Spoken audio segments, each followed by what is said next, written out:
Hello, my darling sisters, lovely Laura Lee and Jane Angry Bird. All our texts flying back and forth about Molly's food made me hungry. And it's like 60 degrees here, so it's chilly enough to be baking and have my convection oven turned on. So today I'm making scratch chocolate cupcakes with scratch chocolate frosting. And the cupcakes will be 2 eggs, 1 cup of milk, a half a cup of vegetable oil, 2 teaspoons of vanilla. I'm going to mix that together, and then I'm going to sift the dry ingredients in, which will be 1 1/3 cups of flour, 3/4 cups of baking cocoa, a teaspoon of baking soda, maybe it's a half a teaspoon, and a bit of salt. And I'm going to mix that all together, and it should make 36 cupcakes. And then I will follow that up with the chocolate frosting, which is like a stick of butter, babies. Okay, that's eggs, milk, oil, vanilla, and I'm going to whip that together. And the other part of this recipe that I forgot to mention, 1 cup of boiling water, but that goes in at the end. Okay, I've added 2 cups of sugar and blended that because, I like to sift my dry stuff into the wet. And then I keep my beaters over the utensils that I've already used. This is 1 3/4 cup flour, sifted and mixed in. Okay, I sifted 3/4 cup of baking cocoa, but you want to stir it like this with your beaters and try and get it mixed up a little bit so that you don't have the dreaded cocoa cloud, okay, like a freaking cocoa dust storm. Okay, I missed the baking powder that was in the recipe, but not going into the mix. So 1 1/2 teaspoons baking soda, 1 1/2 teaspoon baking powder, 1 teaspoon salt. Getting sifted. So this is totally mixed with the baking soda, baking powder, and salt. And now the next thing is 1 cup of boiling water. Okay, 1 cup of boiling water has been added. And this stuff is incredible. And they said the batter will be runny, but that's okay. So I'm getting ready to line my cupcake pans with cupcake liners. And I'm going to bake them for 20 to 25 minutes in a 350 degree oven. Be right back.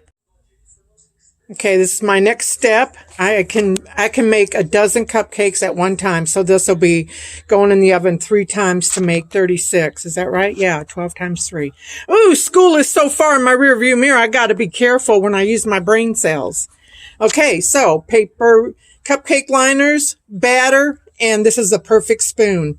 You want to fill it up halfway because they'll rise, and you don't want to overflow because you'll be using these again. Well, I will. 12 beautifully filled cupcake liners.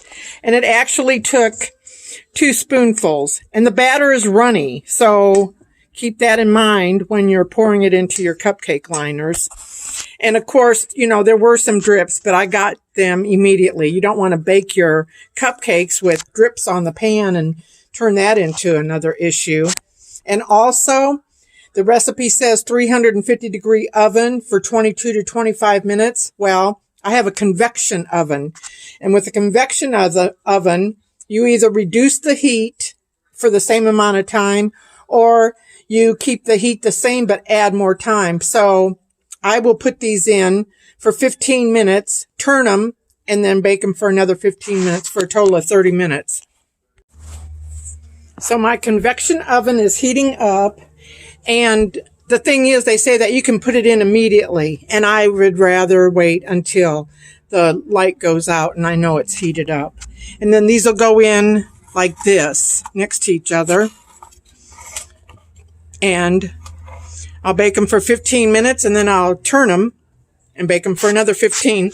And then stick a toothpick in them and do that 2 more times for 36 cupcakes. I know it's just me, and I might have 1 or 2 to let you know that they're delicious and wonderful, but they're going in the freezer, and I'll pull one out whenever I feel like a cupcake. Okay, here we go. And the timer is set for 15 minutes. And when it goes off, I'm going to pull these out and turn them around and hit the timer again. My first dozen cupcakes are out and they are beautiful. And there's my clean as a whistle toothpick. And I've let them cool in the pan for 15 minutes. And now I'm going to move them to a rack so that I can use these again 2 more times.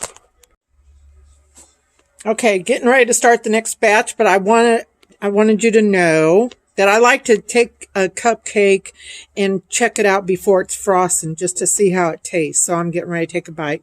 That's the crease from the cupcake liner. Taking a bite.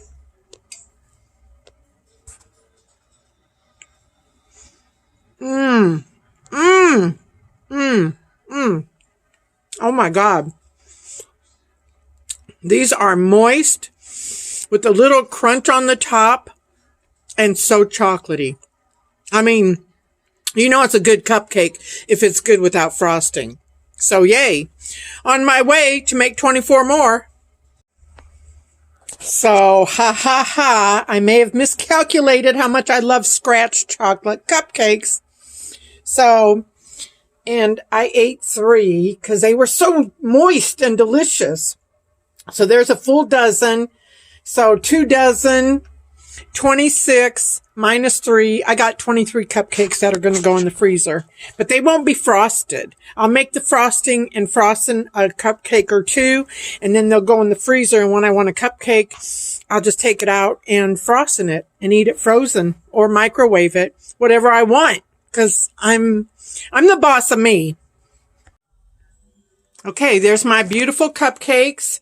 There's 12, 9, 10, 11. Okay, so 23, and there were 26. I ate 3, right? Okay, so those are going to cool and chill there while I make the homemade perfect chocolate frosting. Okay, this is all that's left of my perfectly chocolate cupcakes because they are awesome even without frosting. But now I'm going to make the frosting, and it's 3 cups of powdered sugar, 1/3 cup of milk, 1 teaspoon of vanilla, a whole melted stick of butter, which equals 1/2 cup, and 2/3 cup of cocoa. So 3 cups of powdered sugar, 1/3 cup of milk, 1 teaspoon of vanilla, 2/3 cups of cocoa, and the melted butter. And I'm all about the dry going into the wet. So I'm going to have the butter and the milk and the vanilla, and then I'm going to sift into and then whip it into frosting. Yum-o! Okay, step 1, melt the butter, which equals 1/2 cup, and then 2/3 cup of cocoa. Put that in, and I sift. Okay, there is the cocoa and the butter. The next step is powdered sugar, milk. Powdered sugar, milk. That's 1/3 cup of milk, but it's 3 cups of powdered sugar. And I sift. So this is 1/2 cup. So I'm going to do the alternating until that's all incorporated. And then the last thing will be the vanilla. And it'll be perfectly chocolate frosting for my perfectly chocolate cupcakes. Okay. Perfect chocolate cupcakes, perfect chocolate frosting, totally incorporated. And to be clear, the recipe calls for 1/3 cup of milk plus 1 tablespoon. And then you get this. And this will have to go into the refrigerator because it's got butter and milk in it, which makes me curious what's in frosting that you buy in the container because you don't have to refrigerate that. So I'm only going to frost in 1 cupcake. These are going to go in the freezer. They're super moist. Okay, they're very moist. And then when I want a cupcake, I'll just get one and frost in it. This will go in the refrigerator. And if I have to, I'll freeze it. But I'm going to use it until I've had these. So what do we have after I've eaten some without frosting? 4, 5, 10, 15, 18, 19 cupcakes. Okay. So ta-da! Perfect chocolate cupcakes with perfect chocolate frosting. Now let me frost in it and eat it so you can hear me enjoy it. Okay, there's my perfectly frosted cupcake. Here we go. I'm going to take a bite. Oh, it's so moist and juicy and dark and chocolatey. Yum. Okay, here I go.